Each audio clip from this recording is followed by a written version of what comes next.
Good morning all of you. आज वृत्त में कुछ इम्पॉर्टेंट प्रश्नों पर हम लोग चर्चा करेंगे। तो पहला प्रश्न है, 5 सेंटीमीटर त्रिज्या वाला एक वृत्त है और उसमें दो जीवाएं हैं जिनकी लंबाई 6 और 8 सेंटीमीटर है। ये 8 सेंटीमीटर लंबाई का है और ये मान लीजिए 6 सेंटीमीटर लंबाई का, और ये केंद्र है वृत्त का, जिसका नाम ओ रख दीजिए। जीवाओं की लंबाई ए और ए बी और सी डी है। लंबाई चूंकि जो है हमको दे दिया है 6 और 8 सेंटीमीटर। अब कहा जीवाओं के बीच की दूरी क्या है, तो पहले हम केंद्र से पहले जीवा की लंबाई ज्ञात कर लें और केंद्र से दूसरे जीवा की लंबाई ज्ञात कर लें। मान लीजिए ये लंबाई अगर हमको मिल जाता है, नाम रख दीजिए बी ओ ई और ओ एफ नाम रख दीजिए। अगर O से लेकर के E मिल जाए और O से लेकर के F मिल जाए, दोनों का जो अंतर ले लेंगे तो ये लंबाई उनके बीच की दूरी मिल जाएगी। अच्छा, कहा बड़े वाले जीवा की लंबाई 8 है तो 4 इधर हो जाएगा और 4 इधर हो जाएगा। छोटे वाली जीवा की लंबाई 6 है तो 3 इधर हो जाएगा और 3 इधर हो जाएगा। चलिए, अगर यहां से हम ऐसे ऐसे मिला दें तो चूंकि ये समकोण त्रिभुज है ही पहले से ही, अच्छा तो ये भी इधर भी समकोण होगा। तो अगर आप देखें तो ये होगा आपका 5 सेंटीमीटर दिया गया है, तो 3, 4 और 5 पाइथागोरन त्रिक का प्रयोग कर लीजिए। 3, 4, 5 यानी OE की लंबाई जो है आपको, OE की लंबाई 3 सेंटीमीटर आपको मिल गया। अच्छा, अगर मैं, ये 4 था पहले से ही, अगर मैं O से लेकर के C को मिला दूं तो एक त्रिभुज बन गया COF। ये भी समकोण त्रिभुज है। अच्छा, तो ये 3 है और ये 5 है, क्योंकि आप जानते हैं त्रिज्या बराबर ही होगी। 5 है तो ये कितना हो जाएगा OF? OF आपका 4 सेंटीमीटर हो जाएगा। 3, 4, 5 पाइथागोरन त्रिक है। सबसे बड़ी भुजा का वर्ग अन्य दोनों भुजाओं के वर्गों के योगफल के बराबर होता है। अच्छा, OE और OF मिल गया। अगर हमको EF निकालना है, EF निकालना है तो पूरे 4 में से 3 घटा दीजिए, आएगा 1 सेंटीमीटर, यानी कि दोनों जीवाओं के बीच की दूरी 1 सेंटीमीटर है। अच्छा, ये पहला क्वेश्चन पूरा हो गया आपका। दूसरे क्वेश्चन पे आइए। 5 सेंटीमीटर और 12 सेंटीमीटर त्रिज्या वाले वृत्तों की उभयनिष्ठ स्पर्श रेखा की लंबाई ज्ञात कीजिए, जिसके केंद्रों के बीच की दूरी आपको पहले से ही दे दिया है। चलिए तो करते हैं, यानी उभयनिष्ठ स्पर्श रेखा जो है वो आपकी अनुप्रस्थ उभयनिष्ठ स्पर्श रेखा की बात कर रहा है। 5 सेंटीमीटर और 12 सेंटीमीटर, ये देखिए 12 सेंटीमीटर त्रिज्या का वृत्त है और ये 5 सेंटीमीटर त्रिज्या का वृत्त है। A और ये B नाम रख दिया है। अच्छा, कहा केंद्रों के बीच की दूरी जो है पूरा 12 सेंटीमीटर है। अच्छा, ये उभयनिष्ठ अनुप्रस्थ, इसकी लंबाई हमसे पूछ रहा है। त्रिज्या पहले से ही दे दिया, पता आपको ये 12 है, 12 नहीं दे दिया आपको, त्रिज्या 5 और 12। अच्छा, ये 12 सेंटीमीटर नहीं है, 12 सेंटीमीटर ये है और ये त्रिज्या इसकी 5 सेंटीमीटर है। केंद्रों के बीच की दूरी 25 सेंटीमीटर है। अच्छा, तो ये आपसे पूछ रहा, अगर हम नाम दे दें तो PQ आपसे पूछ रहा है। PQ की लंबाई वर्गमूल में AB का स्क्वायर माइनस अनुप्रस्थ के लिए हम क्या प्रयोग करेंगे, R1 माइनस R2 का स्क्वायर, ये फार्मूला है।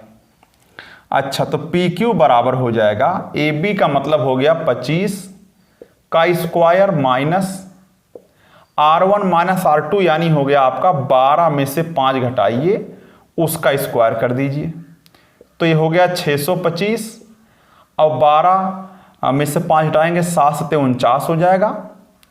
अगर आप घटाते हैं तो कितना होगा, 9, 6, 15 हुआ और यहाँ बचा आपका 11, 7 4 11, 576, जो 24 का स्क्वायर है। यानी कि 24 सेंटीमीटर त्रिज्या आपको मिल जाएगी। 24 सेंटीमीटर उभयनिष्ठ जो है अनुस्पर्शी की लंबाई मिल जाएगी आपको। अच्छा, तो इस तरीके से निकाल सकते हैं। लेकिन अगर इसी में तिर्यक स्पर्शी पूछता तो यहां प्लस कर देते और 12 5 17 का स्क्वायर करके आगे लगाते। अगला क्वेश्चन, यदि किसी वृत्त के केंद्र से 12 सेंटीमीटर दूरी पर जीवा की लंबाई 10 सेंटीमीटर है। एक वृत्त है, उसके केंद्र से 12 सेंटीमीटर दूरी पर एक जीवा है जिसकी लंबाई 10 सेंटीमीटर है, तो इधर 5 हो जाएगा और इधर भी 5 सेंटीमीटर हो जाएगा। तो आपसे त्रिज्या पूछ सकता है, मान लीजिए। तो पहले त्रिज्या निकाल लीजिए, तब व्यास मिल जाएगा। तो r बराबर 5 12 13 होता है, 5 12 13, यानी r स्क्वायर बराबर 12 स्क्वायर प्लस 5 स्क्वायर कर देंगे, तब भी r बराबर आपको 13 मिल जाएगा। तो जब 13 मिल गया तो व्यास बराबर क्या होगा, हमेशा त्रिज्या का दुगना होता है, हो जाएगा 26 सेंटीमीटर। अच्छा, अगला क्वेश्चन है चौथा क्वेश्चन। ये वृत्त की स्पर्श रेखा है और ये छेदक रेखा है। नाम रख दिया, बिंदु टी पर स्पर्श कर रही है। तो स्पर्श रेखा वृत्त को एक बिंदु पर काटती है और छेदक रेखा वृत्त को 2 बिंदुओं पर काटती है। ए और बी नाम रख दिया। ये 4 है। कहा ए बी की लंबाई क्या है। ए बी की लंबाई को आप x मान लीजिए थोड़ी देर के लिए। तब फार्मूला क्या है, यहां पर टीपी का स्क्वायर बराबर होगा पीबी गुणे एपी, पीबी गुणे पीए भी कह सकते हैं, वो बहुत दिक्कत की बात नहीं। तो टीपी का मतलब हो गया 6 स्क्वायर और पीबी का मतलब हो गया x + 4 और पीए का मतलब 4 हो गया, 36 हुआ। में 4 से भाग कर दीजिए, x + 4 हो जाएगा। x = 4 9 36, घटा दीजिए 5 सेंटीमीटर मिल जाएगा आपको, जिसका नाम ए बी भी है। अच्छा, अगला क्वेश्चन है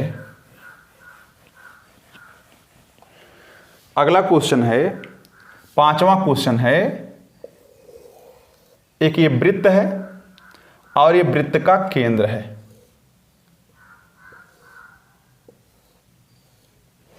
अच्छा, इस प्रकार से आकृति बनी हुई है, ए बी और सी। यहां पर 140 अंश है।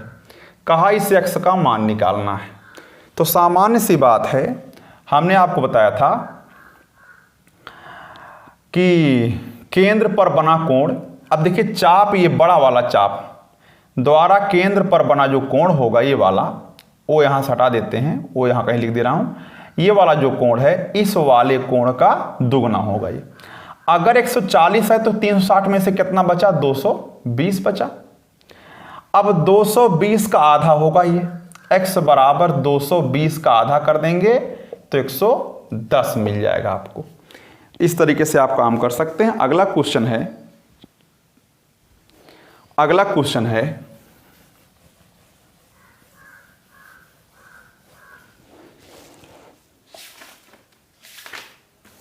इस तरीके से, मान लीजिए क्वेश्चन दे दिया है, ऐसे करके दे दिया। मैं क्वेश्चन बना दे रहा हूं पहले।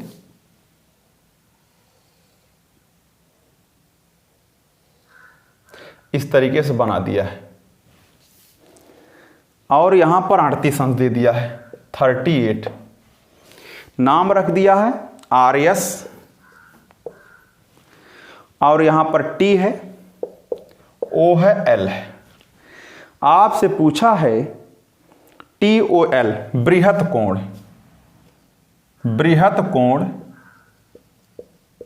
बृहत कोण TOL बराबर क्या होगा, यानी ये वाला पूछ लिया आपसे। तो सामान्य सी बात है, अगर मैं इसको एकांतर वृत्तखंड में बने कोण में डिवाइड कर दूं ऐसे,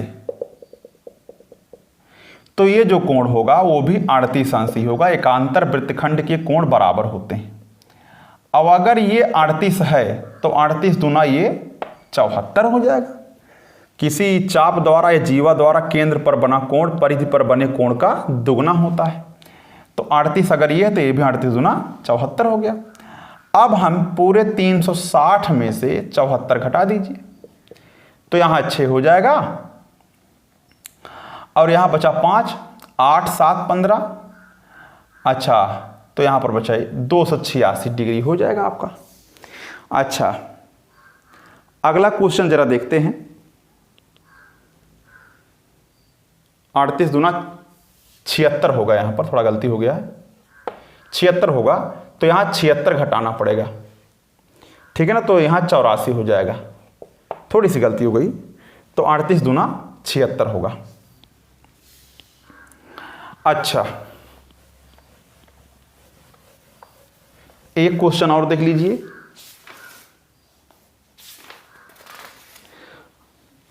अगर क्वेश्चन इस प्रकार का रहे, मैं बना दे रहा हूं बुक से देख करके।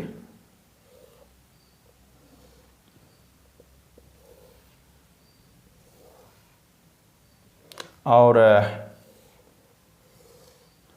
ऐसे बना दिया है, कहा है इसमें कोण निकालना है PXQ। तो PXQ अगर ऐसे बना दिया है,